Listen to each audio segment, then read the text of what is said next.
Hello hi guys. देखो कल की क्लास में हमने एक्सरसाइज 5.3 में 6 क्वेश्चन अब अपन ने कंप्लीट कर लिए थे। आज अपन नेक्स्ट क्वेश्चन नंबर 7 के बारे में बात करते हैं। देखो हमें क्या देखा है क्वेश्चन नंबर 7, 1 से 1000 के बीच में 3 से भाज्य सभी विषम संख्याओं का योगफल ज्ञात कीजिए। हमें क्या करना है, 1 से 1000 के बीच में 3 से भाज्य संख्याओं का ज्ञात करना है, योगफल ज्ञात करना है। कैसी होनी चाहिए संख्याएं? विषम होनी चाहिए। तो देखो सोल्व करते हैं। सबसे पहले अपन 1 से 1000 के बीच में संख्याएं देख लेते हैं कि हमारे पास कितनी संख्याएं हैं जो 3 से भाज्य भी है और क्या है, विषम भी। भाज्य का मतलब यहाँ पे कि संख्या में 3 का पूरा पूरा भाग जाना चाहिए और साथ में कैसे होनी चाहिए, विषम संख्या। विषम देखो मतलब उस संख्या में 2 का पूरा पूरा भाग न जाए, 2 का पूरा पूरा भाग न जाए। तो देखो जैसे अपन समांतर श्रेणी ज्ञात करते हैं, सबसे पहले हमारे पास कोई भी आ जाएगी, हमारे पास 3 देखते हैं अपन। अब देखो 3 क्या है, 3 से भाज्य भी है, 3 का पूरा पूरा भाग जाता है इसमें, और विषम संख्या भी है, 2 का पूरा पूरा भाग नहीं जाएगा। इस प्रकार से अपन जांच कर लेते हैं। नेक्स्ट के बारे में जांच करते हैं, जैसे 4 के बारे में। तो 4 देखो न तो 3 से क्या है, भाज्य है, 3 से क्या है, भाज्य भी नहीं है और विषम संख्या भी नहीं है। 4 कैसी संख्या हमारे पास, सम, तो 4 नहीं होगा। 5 देखते हैं, 5 भी नहीं है। 6 के बारे में जांच करते हैं। अब देखो 6 क्या है, 3 से भाज्य तो है लेकिन ये संख्या कैसी नहीं है, विषम नहीं है, कैसी है, सम है। तो अपन 3 भी नहीं ले सकते। यहाँ पे हमें कंडीशन देखिए कि 3 से भाज्य तो होनी चाहिए लेकिन कैसे होनी चाहिए संख्या, विषम। अब देखो अपन 7 के बारे में जांच करेंगे, विषम है लेकिन 3 से भाज्य नहीं है। अब देखो जैसे 9 देखो 3 से क्या है, भाज्य भी है और संख्या कैसी है, हमारे पास विषम है। तो अगली संख्या क्या आ गई हमारे पास, 9। इस प्रकार से देखो अपन जांच करेंगे तो हमारे पास बहुत सी संख्या हो जाएंगी, इसलिए अपन 2 स्टार्टिंग से ज्ञात कर लेते हैं और एक लास्ट से। 1000 देखो संख्या कैसी है, सम भी है और 3 से भाज्य भी नहीं है। इससे कम के लिए जांच करते हैं, जैसे क्योंकि हमें 1000 के बीच तक की चाहिए ना, 1 और 1000 के बीच में 999 के लिए जांच करते हैं। तो देखो संख्या कैसी है, विषम भी है, संख्या कैसी है, विषम है और 3 से क्या है, भाज्य भी है। तो हमारे पास अंतिम संख्या कितनी आ गई। अब देखो यहां से हमारे पास इतनी आ गई, तो अपन 3 और 999 के बीच में कुल संख्याएं देख लेंगे कि कितनी संख्याएं हैं जो 3 से भाज्य है और क्या है, विषम भी है। तो क्या करेंगे अपन, सबसे पहले देखो हमारे पास a1 की वैल्यू आ गई यहां से 3, a2 हमारे पास कितना आ गया 9 और an हमें दे रखा है, an या फिर l भी बोल सकते हैं, 999। अब देखो यहां से सारांतर b हमारे पास कितना हो जाएगा, 9 - 3 कितना हो जाएगा, 6। देखो इन सब के बीच में सारांतर कितने का होगा, 6 का। तो हमारे पास an की वैल्यू है, d की वैल्यू है, प्रथम पद की वैल्यू है। तो देखो कुल पदों की संख्या हमें ज्ञात कर लेते हैं, उसके बाद में उस संख्याओं को क्या कर लेंगे अपन, योगफल ज्ञात कर लेंगे। तो समांतर श्रेणी में an मतलब कुल n पदों की संख्या ज्ञात करने के लिए हमारे पास फॉर्मूला होता है an = a + n - 1 × d। इस फॉर्मूले से अपन यहां से किसकी वैल्यू निकाल लेंगे, n की वैल्यू ज्ञात कर लेंगे। तो ज्ञात करते हैं, an की वैल्यू हमें कितनी दे रखी है, 999 = a की वैल्यू हमारे पास कितनी है, 3 + n की वैल्यू ज्ञात करनी है और d की वैल्यू हमारे पास है 6। आगे सोल्व करते हैं, ये पॉजिटिव इस साइड में जाएगा, कैसा हो जाएगा, नेगेटिव। 999 - 3 = n - 1 और इनटू क्या है, 6। आगे सोल्व करते हैं। यहाँ पे देखो 999 में से 3 को माइनस करेंगे तो हमारे पास कितना बचेगा, 996। n - 1 और गुणा में कितना है, 6। अगर गुणा में 6 है, इस साइड में जाएगा, किस में जाएगा, ये भाग में। तो क्या हो जाएगा, 999/6 बराबर n - 1। देखो भाग देते हैं, 6 एकम 6, कितना बचेगा ऐसे 3, कितना हो गया 39, 6 6 36, कितना बचेगा यहाँ पे 3, कितना हो गया 36 और 6 6 36, n-1। अभी n-1 है, इस साइड पे जाएगा कैसे हो जाएगा प्लस का हो जाएगा, तो n इक्वल क्या हो जाएगा 166 और प्लस। तो हमारे पास देखो 1 और 1000 के बीच में कुल हमारे पास कितनी संख्याएं हैं 167 संख्याएं हैं जो 3 से भाज्य है और क्या है साथ में विषम है। अब हमें दे क्या रखा है कि संख्याओं का योगफल ज्ञात कीजिए, हमें योगफल ज्ञात करना है और किसी भी समांतर श्रेणी के n पदों का योगफल ज्ञात करने के लिए अपन फॉर्मूला काम में ले सकते हैं जब हमारे पास अंतिम पद और a प्रथम पद हो।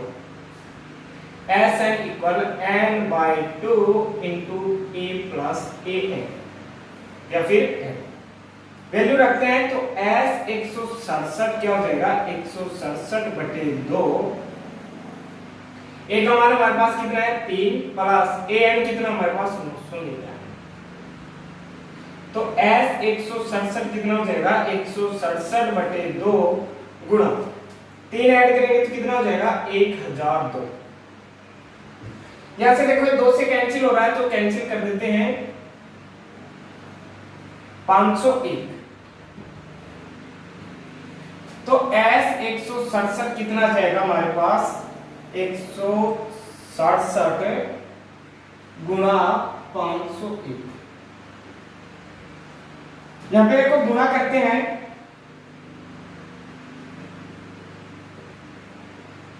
7 एकम 7 0 7 पंजे 35 6 एकम 6 0 6 पंजे 30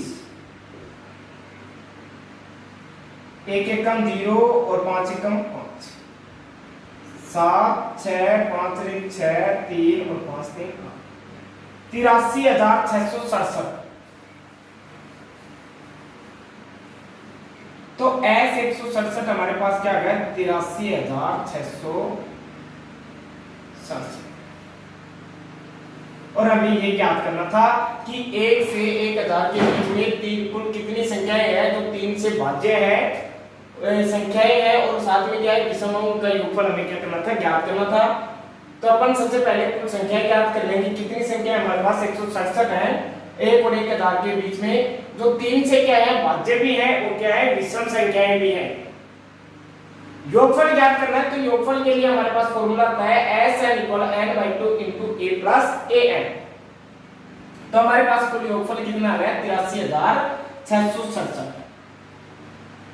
कोई प्रॉब्लम है इस क्वेश्चन में नहीं है। चलो आगे क्वेश्चन नंबर 8 के बारे में बात करते हैं। देखो हमें क्वेश्चन नंबर 8 क्या दे रखा है। क्वेश्चन नंबर 8 हमें दे रखा है एक समांतर श्रेणी में प्रथम पद कितना है 8 है, n व पद हमारे पास कितना है 33 है तथा पहले n पदों का योग 123 है। तो n तथा सार्वय अंतर d को ज्ञात कीजिए। तो देखो सोल्व करते हैं। सबसे पहले हमें क्या क्या दे रखा है वो वैल्यू अपन लिख देते हैं। समांतर श्रेणी में प्रथम पद हमारे पास क्या होता है a, कितना दे रखा है 8 या फिर अपन a1 भी बोल सकते हैं। और n व पद हमारे पास कितना है n व पद क्या होता है पदों की संख्या नहीं दे रखी है an या फिर n, कितना दे रखा है 33 है तथा पहले n पदों का योग क्या होता है Sn, कितना दे रखा है 123 है। तो n तथा सार्वय अंतर d ज्ञात कीजिए। n की वैल्यू ज्ञात करनी है और d की वैल्यू हमें क्या करनी है ज्ञात करनी है। तो देखो सबसे पहले आप an से अपन क्या कर लेंगे एक समीकरण बना लेंगे, फिर an से अपन एक समीकरण बना लेंगे।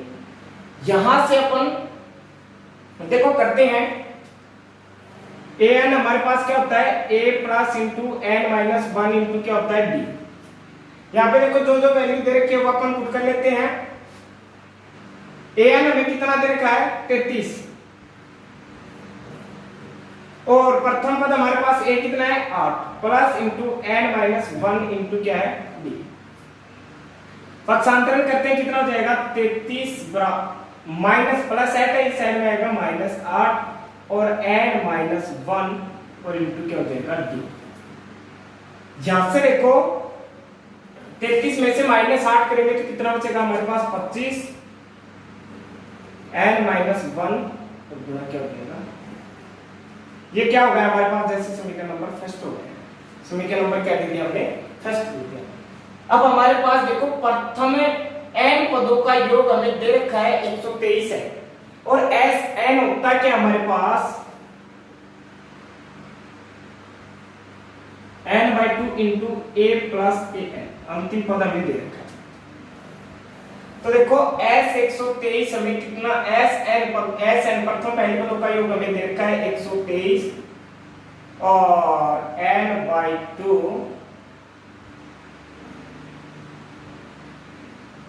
a की वैल्यू हमारे पास कितनी है 8 प्लस an, अंतिम पद कितना है 33। सॉल्व करते हैं 123 बराबर n/2 और ऐड कर देंगे तो कितना बचेगा हमारे पास 41।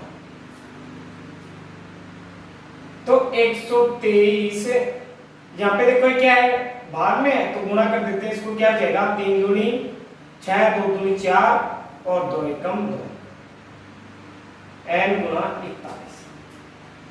ये गुणा में इस साइड में जाएगा किसमें हो जाएगा भाग में, तो n बराबर 246 बटे 41। देखो ये कैंसिल हो रहा है क्या, भाग देते हैं इसमें तो कितनी बार जाएगा 6 से 6 बार, देखो 6 एकम 6 और 6 चौका 24 कितना, तो n का मान हमारे पास कितना है 6। कुल पद हमारे पास कितने हैं 6 पद है। ये n की वैल्यू यदि अपन समीकरण नंबर फर्स्ट में रख दे तो आ गया, इससे हमारे पास किसकी वैल्यू निकल आएगी d की वैल्यू। तो देखो रखते हैं n का मान समीकरण नंबर 1 में रखने पर रखते हैं क्या है हमारे पास 25 बराबर n-1 और क्या है d। n का मान कितना हमारे पास 6 माइनस 1 गुणा 25 बराबर 6 में से -1 करेंगे तो 5 और d की वैल्यू देखो 5 गुणा में इस साइड में आएगा भाग में तो 25 बटे 5 5 पर 25 d की वैल्यू हमारे पास कितनी आ गई। तो देखो हमारे पास n पदों की संख्या कितनी आ गई 6 और सार्वंतर d कितने का होगा इसमें 5 का। देखो साथ साथ नोट करते रहना आपको, यदि फिर भी कुछ समझ में नहीं आ रहा है तो कमेंट करना, मैं हर कमेंट का रिप्लाई करूंगा आपको। ये हमारा क्वेश्चन नंबर 8 को भी क्या हो गया कंप्लीट हो गया है। क्वेश्चन नंबर हो गया है क्वेश्चन नंबर 9 और 10 के बारे में अपन कल की क्लास में बात करेंगे और कल हमारी एक्सरसाइज 5.3 है वो क्या हो जाएगी कंप्लीट हो जाएगी। एक्सरसाइज 5.1 5.2 5.3 में कोई भी दिक्कत आपको तो आप कमेंट कर देना उस क्वेश्चन को, मैं उसका रिप्लाई में आपको सॉल्यूशन मिल जाएगा आपको। Thank you so much.